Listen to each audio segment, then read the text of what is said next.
Red Wings are deep into a rebuild that was at times painful to watch this season. The Wings had the worst record in the NHL when the coronavirus pandemic shut down the league. Wings GM Steve Yzerman is showing great patience as he leads this franchise through this very difficult stretch and has continued to stand behind head coach Jeff Blashill. Well, today I had a chance to talk to Jeff. We got into the future, the frustration, and his thoughts on the heroes of the pandemic. Now, we've seen some of the solution for the Red Wings here in Grand Rapids playing for the Griffins. What excites you most about Mo Seider?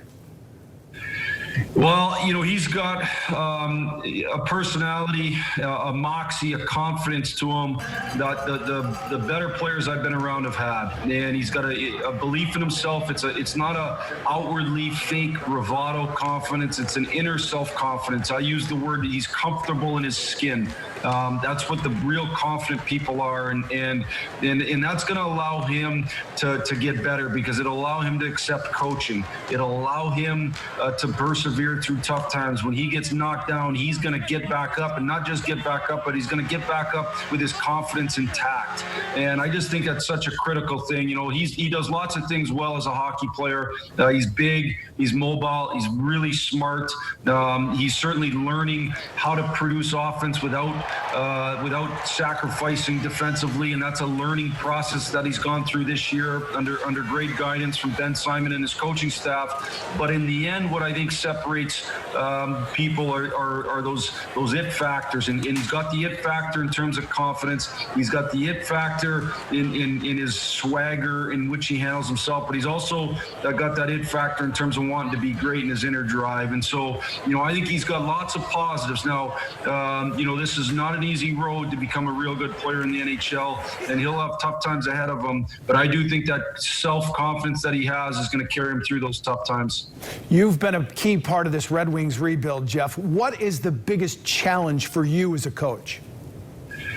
Well, I think making sure that we keep our identity and we keep important. You know, when you don't win enough, sometimes you start trying things to see if there's different ways in your approach that you can win. And in the end, a lot of times that's a mistake. And so, you know, what this break has done for me, too, is had an opportunity to self-reflect and get back to the foundational things that are important to me as a coach, and making sure that we stay with those foundational items that are going to allow us to have success. And that's not necessarily schematics, but it's making sure that we do the little foundational fundamentals well. You know, I'm a big believer that fundamentals and habits is what win.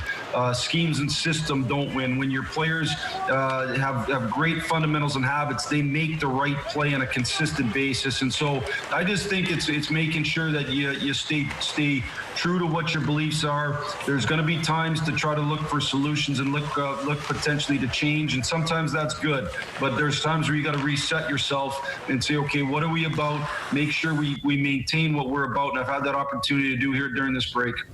Jeff, I listened to you talk, and I'm ready to play. Coaching's what you do, but the pandemic has forced you to the sidelines. How much are you missing this game of hockey right now?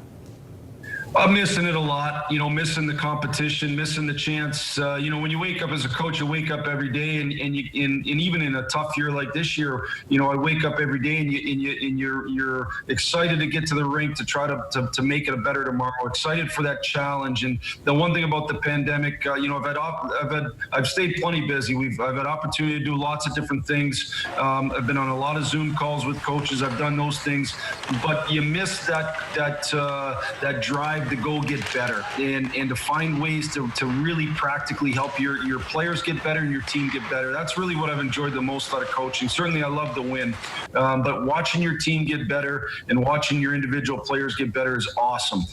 And you know, as a coach, you know when you've had a hand in that, and you know when you've hurt that, when you've actually been counter to that. So, you know, it's just that challenge every day. You know, the thing about being through this, what we're doing, and certainly, you know, I have an unbelievable respect for those that are on the front line that are in real challenging times. My sister runs 2 health departments up in the Traverse City area, or for 2 counties, I should say, and she's in real challenging times. So I certainly am thankful that I'm healthy, that my family's healthy, and I am not on the front line, but I miss that challenge day to day of trying to help us get to a better tomorrow.